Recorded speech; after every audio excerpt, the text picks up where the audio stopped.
Welcome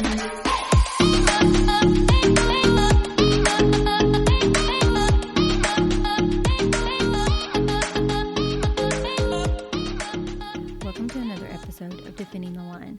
I'm Christy Shepard, and this is my podcast to share the story of what happened in the murder of my cousin Debbie Carter in our small Oklahoma town, and how finding out the men convicted of that crime were innocent turned into a quest for truth and accountability. In the last episode, I mentioned that I'd gone to see Glenn Gore in prison. And how that came to be was in the spring of 2011, another documentary company had contacted Pepe and wanted to do, I believe it's through Discovery ID. And she'd asked me to come over and just be there for support and hang out with her during the day, and I did. And they were, really nice and respectful. And at the end of the day, the girl who was asking the questions and kind of directing things, she kind of just looked at me and said, he's agreed to talk to us. And I was kind of like, who's agreed to talk to you? And she said, Gore, is there anything you want me to ask him? And really, before my mind even had time to think, it just kind of shot out my mouth, I want to go. And she immediately said, okay, I'll check into it, because I'm sure she was thinking that would make really good TV. And I really kind of thought to myself, there's no way that they'll let me in. They'll see my name or whatever, and, there's just absolutely no way. But the next morning, she called and said that she had talked to the prison officials and that everything was set and that they needed a copy of my driver's license and stuff. And by the next day, I was headed to the prison to visit him. So I drove to the prison that day by myself, and I really had no expectations of what was about to take place. And I was kind of surprised that I wasn't really even nervous or afraid. And I remember that day it was really cool and damp outside, kind of typical Oklahoma weather. I think the day before we'd been wearing shorts or something. But I met the crew outside of the prison there in the parking lot. And still, I wasn't really nervous or anything.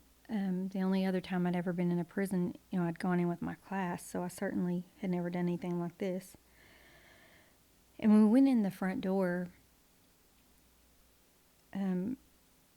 you have to sign a registration of who you're there to see.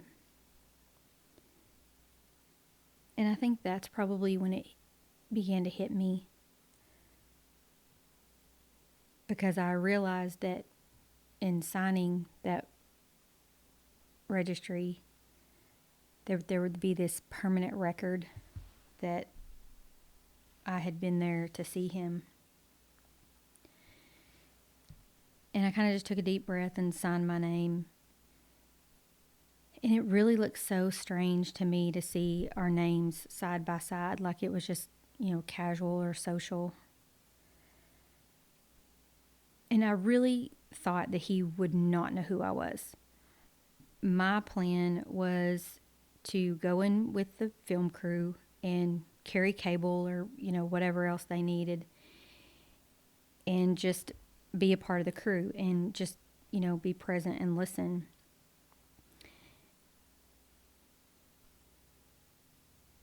And again, I really thought he wouldn't recognize me at all. And I'd actually talked to Dennis Fritz about it a few days before, or I guess the day before, and had told him what I was going to do. And he assured me, like, Gore will know exactly who you are. And I was like, there's no way. And he said, I'm telling you, Christy, I've, been on the other side of these things, and he'll know exactly who you are.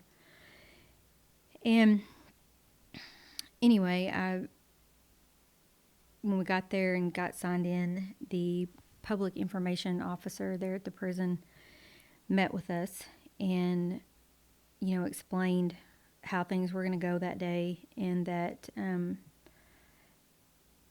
that we really just had this 2-hour window where we would be able to sit up, do the interview, and take down and leave, because they had to get it done in between the prisoner count. And so we waited there in the waiting area for really quite some time. And I remember watching these prisoners kind of flow back and forth through the security, and they were going about their jobs and their duties. And this particular prison is a medium security prison. And it seemed like they had, some sort of freedom. And I guess that could actually put them at more risk. But I remember sitting in, as they came and went, I wondered what they, might have done to be there, whether it was drugs or robbery or rape or murder, or maybe they hadn't done anything and they were innocent. And it all seemed pretty routine and normal. And the atmosphere was very much different than it had been at the maximum security prison, what they call Big Mac. Maybe my outlook was different because I was older, or, I'd learned a lot since I'd been there.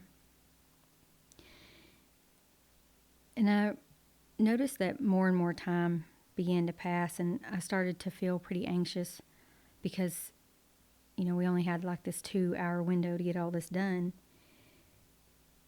And finally, the information officer came back and let us know that the prisoner that they were there to interview wanted to talk to his attorney, and he was really kind of dragging his feet about the whole thing. And even though this was a scheduled interview and he knew that they were coming, he began to play cat and mouse, and, I want to talk to my lawyer. No, I don't. I want to talk to my jailhouse attorney and this and that. And the production crew was really unfazed by his behavior and assured me that that was probably pretty typical of just trying to have control over the situation. And it crossed my mind that this seemed like pretty typical sociopathic behavior.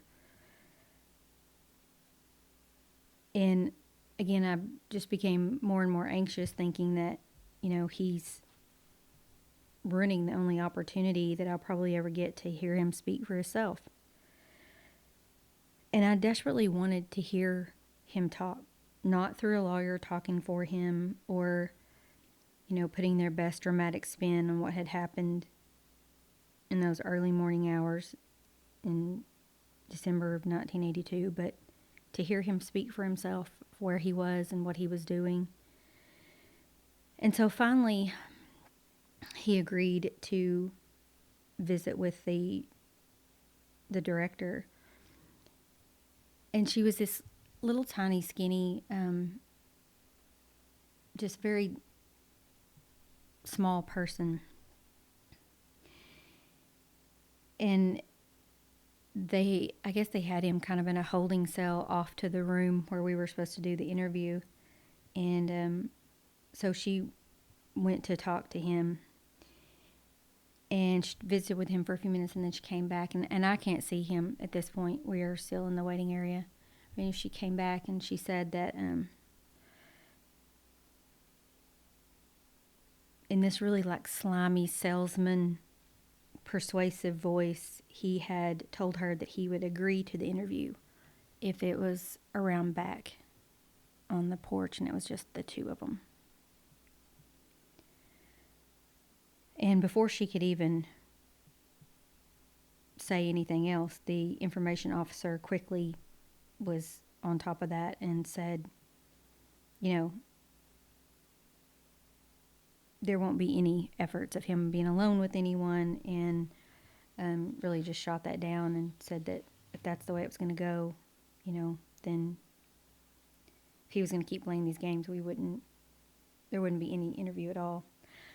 And so I guess Gore began to realize that his small window of attention was starting to disappear, and he finally agreed to sit down. And so we all put on our badges, and the director let me know that she said, I just want you to know that he will be in the room while we're setting up. Are you okay with that? And I said, I'm fine. I mean, like, really, I don't want him to recognize or realize who I am. I don't want any problems. I just want to hear what he has to say. So we picked up all the equipment and walked kind of this narrow hallway that was next to the room. And it has big, huge glass windows, and it was kind of a family visiting area. And inside this visiting area was this small holding cell. And the guards had him waiting there. And he really looked the same since the last time I'd seen him in court. His hair was a little grayer. And instead of, dress clothes, he had kind of a dreary colored get-up on. And I kept my eyes focused on the ground. I did not want to make eye contact with him, and I just kept trying to talk to the sound guy and the other guy, and kind of acting like I was helping them set up. But I could see him out of the corner of my eye. And I really did not want to cause any issues, and because, the most important thing was that he did the interview, because he'd never been interviewed or anything, without an attorney, or I guess even with an attorney. But so I agreed to leave and return to the waiting area. And quickly the information officer says, you don't have to go anywhere. You can stay right here if you want to. And I said, no, really, it's the most important thing is that he does the interview. I will go. And so I exited through the first set of doors, and I waited on them. That you have to wait till the next set closes before another set will open. And again, it was the sound of those metal doors that there's just no other sound like it. It just goes all the way to your core.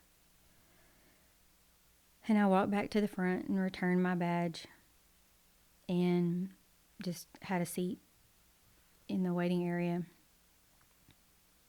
And then they opened the holding cell and handcuffed and shackled.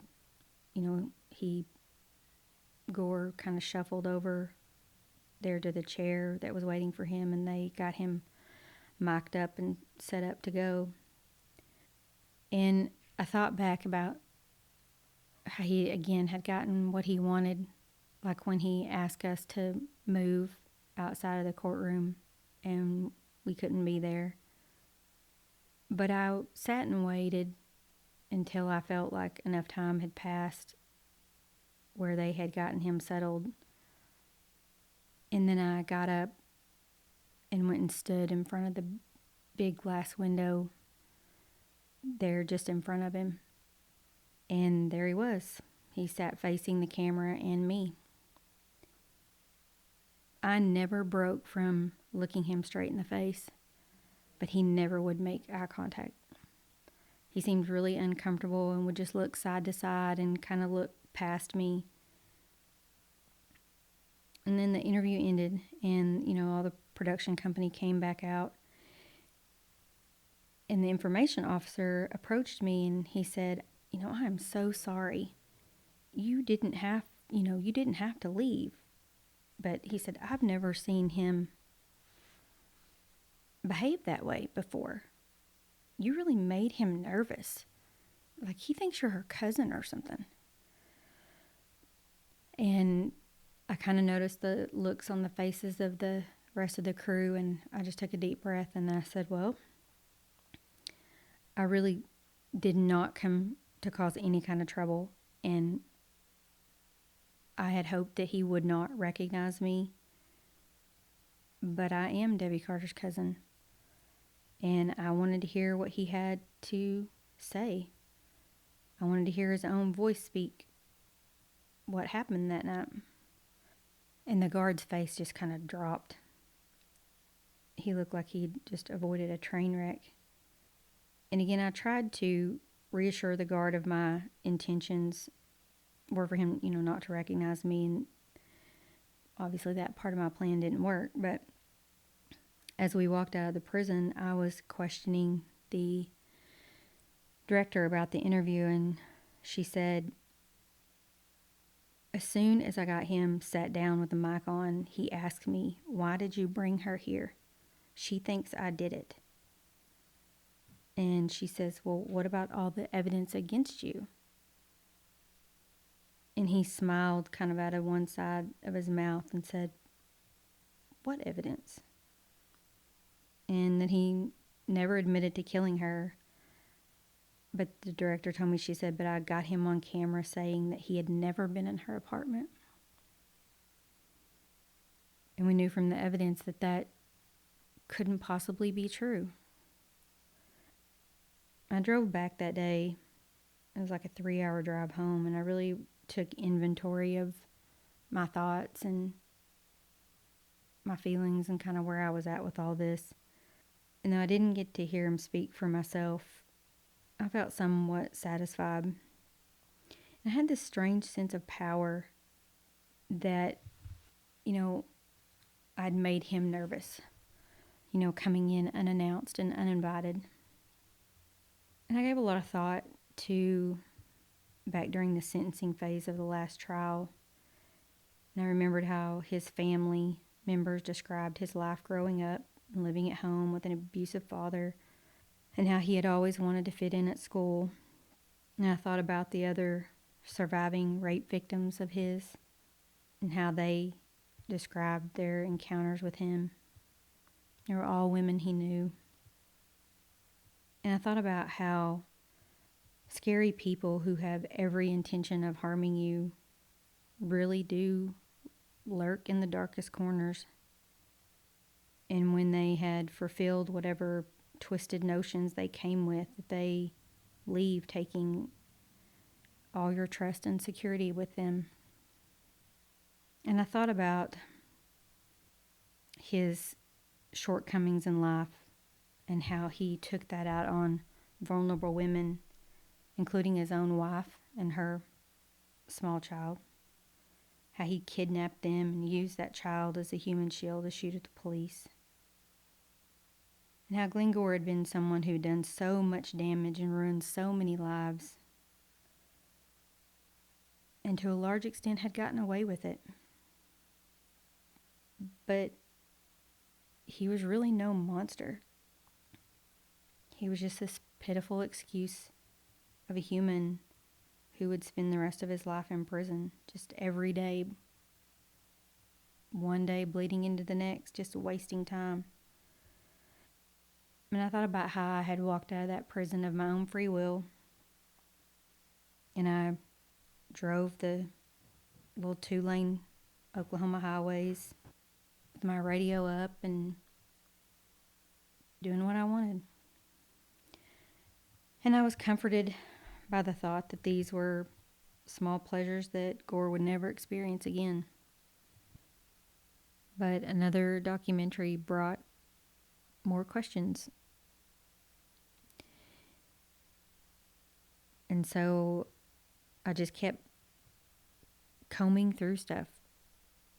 I'd come home and put my kids to bed and go through hundreds of pages of depositions and affidavits And I would read and reread, taking notes. And there were days that I would meet and interview people who, had knowledge of what that time was like in my town. And many of those meetings actually took years to build trust before anything was divulged. And I would go, back over the papers, and things would fit different together in a way different way. And all the stories that had seemed so crazy and far-fetched were beginning to seem plausible. The more I read, the angrier I became. And it was beyond me how the prosecutor and the investigators just continued, and still to this day, to defend how the case was handled. And their statements really remind me of like a cat in a litter box, just trying to cover up shit. And this plausible deniability and, the proverbial shoulder shrugging that used to confuse me now just pissed me off. Throughout Officer Dennis Smith's deposition in the civil suit, he downplayed any significance of, the blatant differences, like in Gore's two statements. But out of the 24 men listed among the suspects, this is prior to Williamson and Fritz being arrested, all of them had provided hair samples and fingerprint samples, except for Glenn Gore. And when asked if he had an explanation for this, Smith answers, "No, I don't."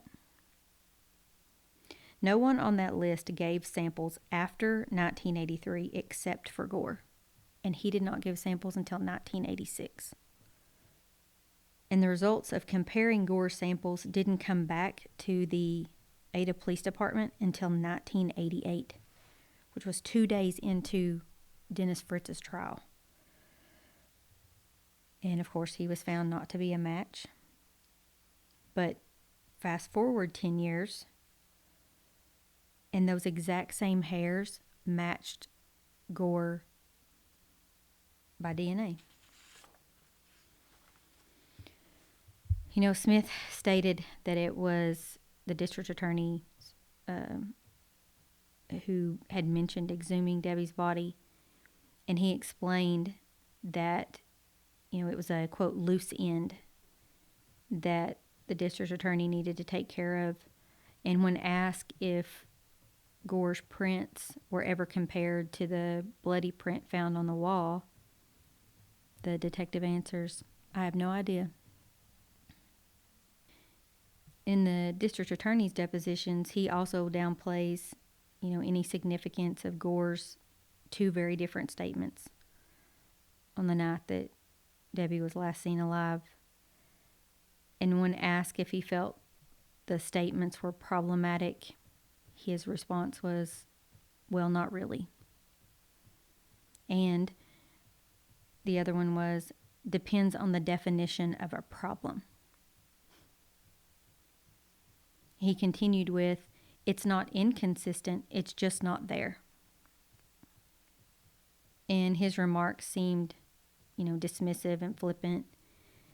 Yet in a documentary that aired in 2012, the district attorney stated, and this is his quote, "It would have caused me some very hard decision to make after that if I would have known it an important homicide case that a person made two different statements concerning the same incident." In that same documentary, Gore stated, this is Gore's quote, "My statements, they are what they are, and they're what they're not, When asked if he believed, when the district attorney asked if he believed that Gore had committed the crime, Peterson explained that he believed that he was involved. And when asked about the involvement of Williamson and Fritz, he states doesn't mean that they weren't there because there's no DNA in the room.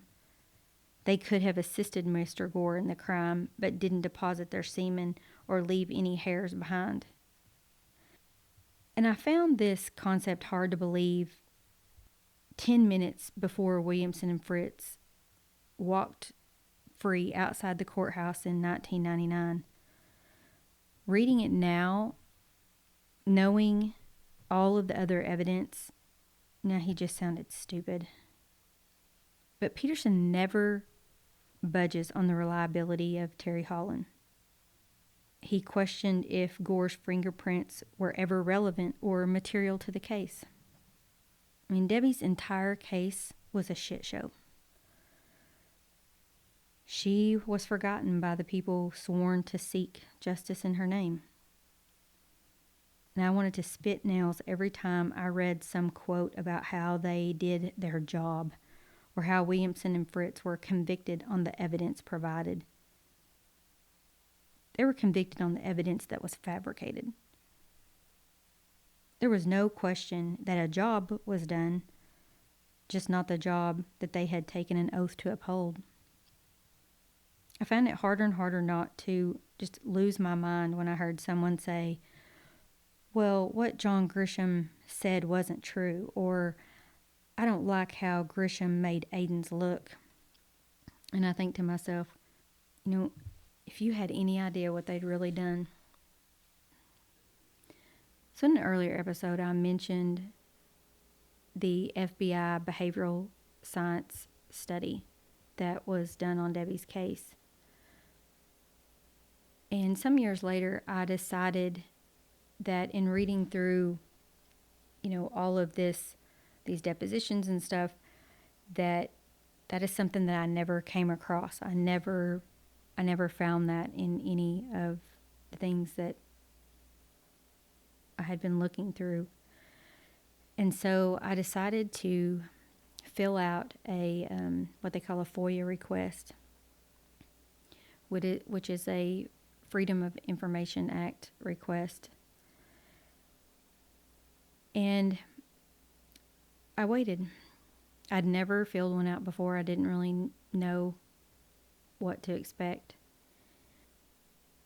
And it took almost a year to get it. But I caught a call one day from an FBI agent who had let me know that they had finished going through the file and that they were going to, get it in the mail to me. And as soon as I got it, I immediately, put it in my computer and began to comb through it. And I'd really been interested in this notion of studying cases and how profiles were established. And back in college, I had really read anything that I could find. And at one time, I think I've said this before, I wanted to work in the prison system. So this report came from the Behavioral Science Unit of the FBI. And this was a unit, I guess, established in the late 70s, early 80s. There was this team of individuals who were studying serial killers and coming up with these profiles. I think they have maybe a Netflix show called Mind Hunters. It's kind of based on that. So in 1984, this analysis came back. And remember, Detective Smith had told my family that this psychological profile matched Ron Williamson to a T. Again, this is not anything that I had seen or ever come across, but I always wondered what that report entailed and just how close, maybe it did or didn't match Ron. It arrived one day in the mail. There on the cover letter, it pretty much, I guess, had everything that was in the file. The cover letter had stated it had been sent back to the city of Ada, and there were agent notes, and most of them were pretty hard to make out. They kind of look like chicken scratch, but still, I was enthralled with this report. And some of the legible notes read, male 25 to 28, in and out good, which I think that was referring to how they got in and out. No looting, need to get out, call for help, lost control, loss of control, no remorse or fear. It had mouthy person in a quotes. I'm guessing that was about Debbie. Keys taken, spent a long time there, weapon of opportunity, electric cord. Victim would have fought, no money taken, no value taken. So it also included the police reports from the day that she was murdered, an OSBI evidence list, her death certificate, the medical examiner's report. And finally, I came to the criminal personality profile. Any part of the report indicating why or how they believe the crime pointed to a particular personality was blocked out. And when the agent called me to tell me that she was sending the report, she mentioned that, names and how they had conducted their analysis had been redacted. But I really didn't think that it would be the entire thing. It appeared that, the summary was pretty intact. And so I'll read you what it says. It says, the offender came prepared to have sexual relations with the victim regardless of her consent. The assault escalated and the victim was killed by an instrument present at the scene. The offender continued to degrade the victim after death and spent a great deal of time in her apartment.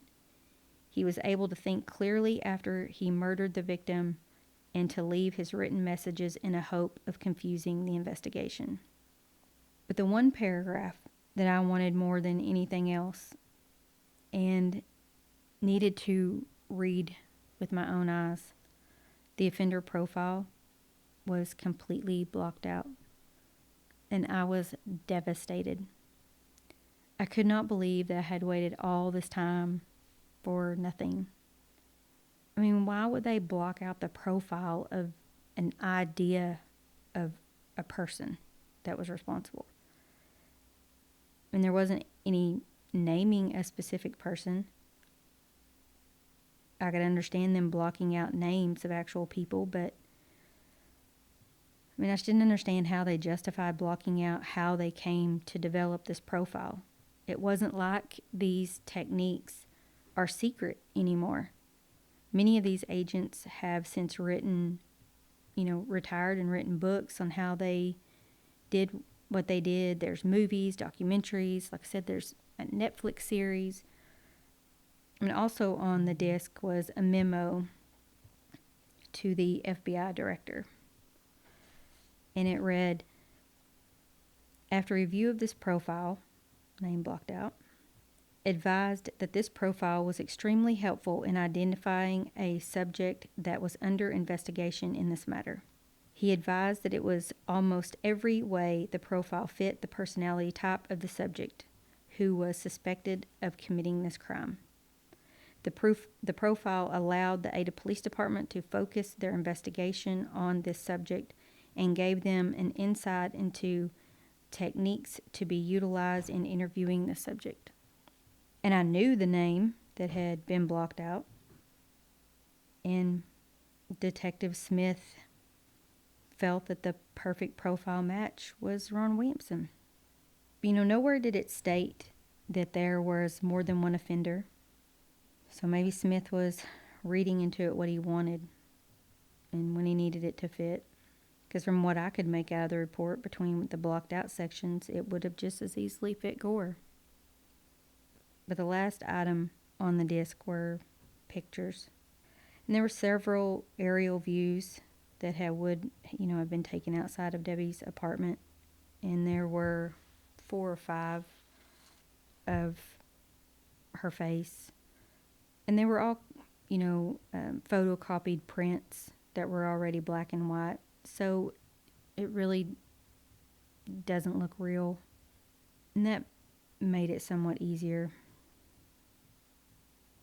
But I think it was the last picture that was probably the hardest. It was a picture of her toe tag that said office of the chief medical examiner and had her identification number. And it's really hard to describe the disappointment that I felt in reading that report. And it was one more thing that we weren't allowed to have. And it was one more thing that now strangers knew more about Debbie than her own family. In the next episode, we're going to talk about facing some harsh realities. So again, feel free to send your questions and I will do my best to answer them in a follow-up episode. You can go to defendingtheline.com for other information, updates, as well as Defending the Line on Instagram. You can also watch these episodes on YouTube at Defending the Line. And I thank you for listening.